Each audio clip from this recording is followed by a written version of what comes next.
ANC in the Western Cape's Victor Molosi region is calling for an urgent investigation into the deputy mayor of the Bitou Municipality. This follows reports that Nokuzola Kolwapi discharged a firearm multiple times in public during her son's welcoming ceremony from initiation. The ANC says the law must take its course pending the party's disciplinary processes if indeed the allegations are confirmed. Charges relating to the incident have been laid at the KwaNokuthula police station.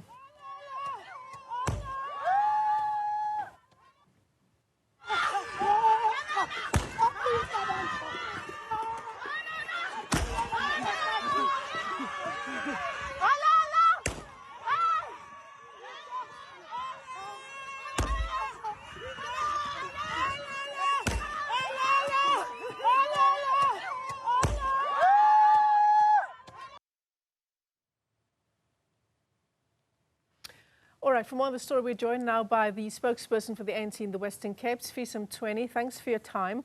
I mean, it seems pretty, at least just from the video itself, the face of the person can be seen quite clearly.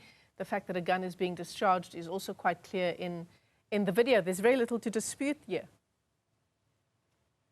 Yes, that's correct. But I think on our side, we firstly want to condemn those acts. Those are criminal acts. She behaves like a hooligan and a charlatan in public. As you are aware that discharging a firearm in public is a criminal offense. We just had a senior politician being convicted for doing the very same things. But we also want to put it on record that she's not an ANC member. She's not an ANC councillor. She's not an ANC deputy mayor. The ANC has called on law enforcement agencies to investigate. As you correctly said, the case has been opened at the Nokuthula police station. We want her arrested. We want her removed from council.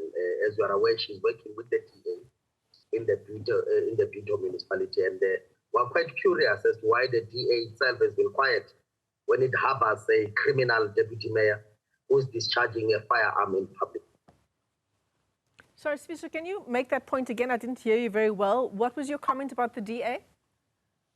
No, I'm saying that this deputy mayor, this hooligan that is behaving this way in public, is in coalition with the DA. And we are quite surprised that the DA, which harbors such rogue elements within its council, has not said anything. We at the ANC were saying that she must be arrested. She must be investigated. She has put the lives of those around her in danger. And we don't believe that a councillor worthy of being a deputy mayor should continue being in that office when she has flagrantly undermined her oath of office. What do you mean by that, in collusion with the DA? She's the leader of the Ikwezi People's Movement, isn't that right? Yes, the mayor of a DA-led council. Mm-hmm. So that's what you mean by the statement that she's in collusion with the DA, the fact that she is the deputy mayor in a DA-led council. She's in coalition with the DA. I see. I'm sorry, I must have heard you, I must have misheard you there. You're saying in coalition with the DA, right? So, I mean, it is shocking, if indeed the video is proven to be true. It is quite shocking, isn't it? Not least because anyone could have been injured quite easily. Yes, as I said earlier, that discharging a firearm in public is a criminal offense. A senior politician in parliament has been found guilty, is going to be sentenced to a jail term for discharging a firearm. And here you have a person who runs around like a hooligan, shooting in the air in front of people. There's children there. And she could have harmed the people around her.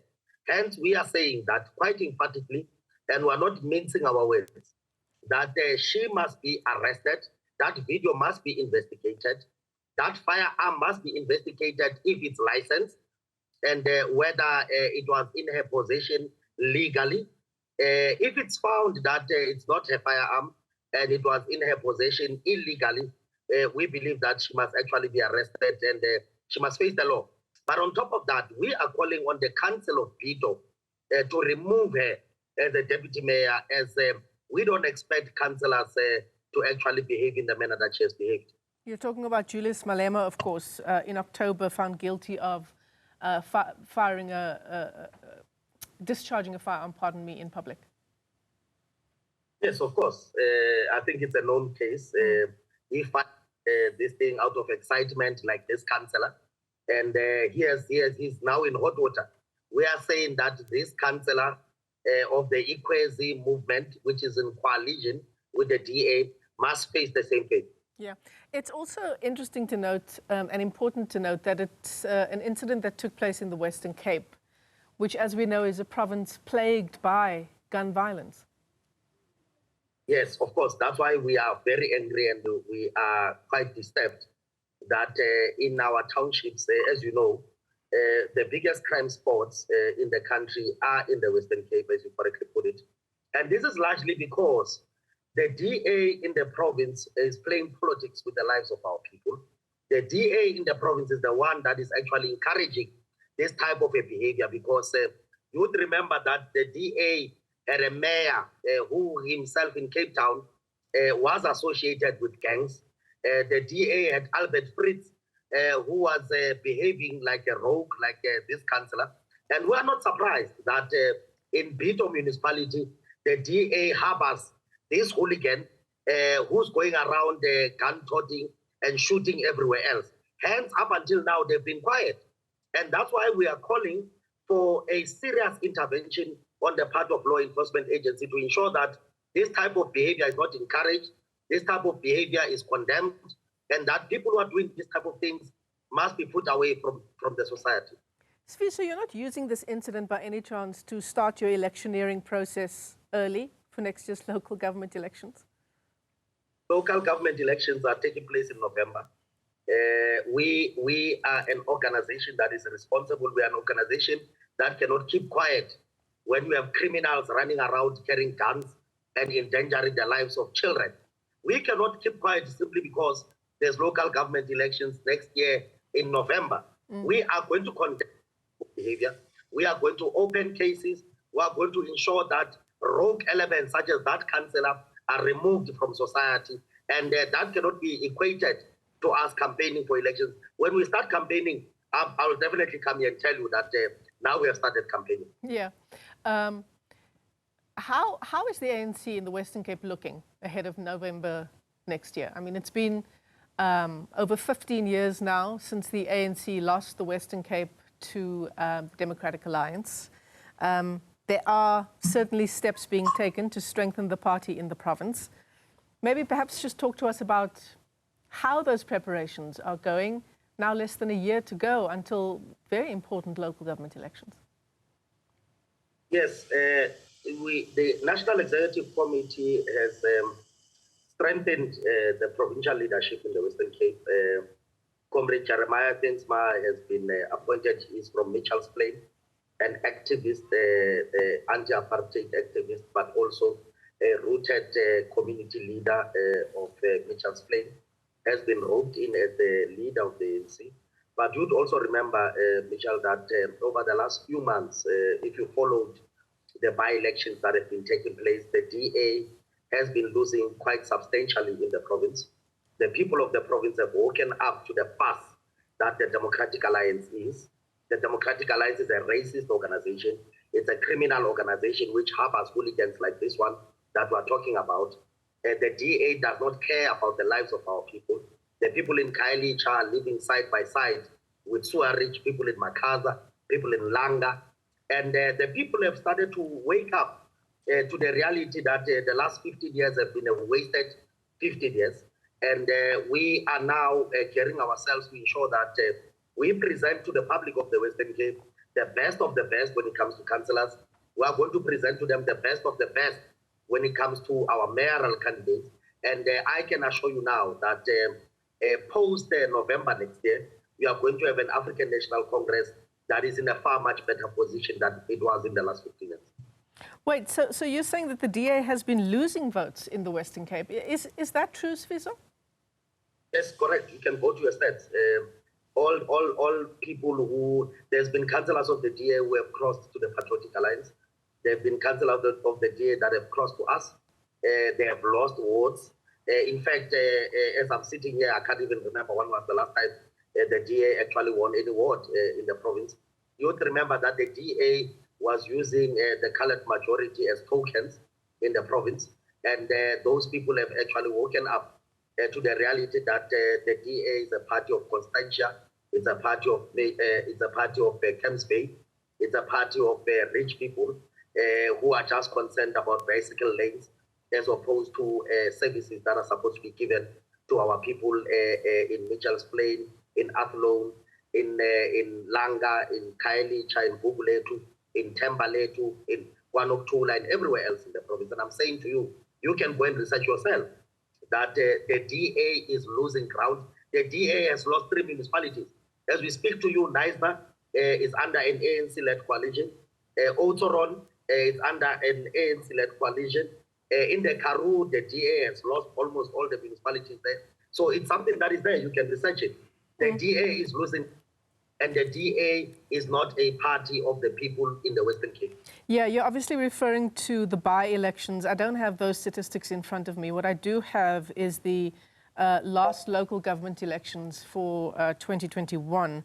The DA getting almost 55% of the vote in the Western Cape, followed by the ANC's 20%. Yes, that was 2021. I'm saying between 2021 and today, the DA has almost all by-elections. That's because in 2021, the DA fooled our people and promised them that where they govern better. However, our people are staying side by side with running storage. Our people are staying side by side with gangsterism. Our people are staying side by side with non-services that are delivered to the colored majority as well as the African people in the Western Cape. And this is why many people have moved over to other political parties, including the ANC. And this is why I'm saying to you now that the DA will be losing the city of Cape Town. The DA will be losing the majority of the municipalities in the Western Cape. You know, Sifiso, the reason why I have a problem with your statement is because the ANC president himself, do you remember, admitted that in the municipalities that work, it's more likely that the ANC is actually not in power in those municipalities. No, I think the president was misquoted. The president was referring to audit reports, and the president was talking to councillors across the country, and he was saying that we need to do better as it relates to issues of audit. However, audit outcomes do not translate to service delivery.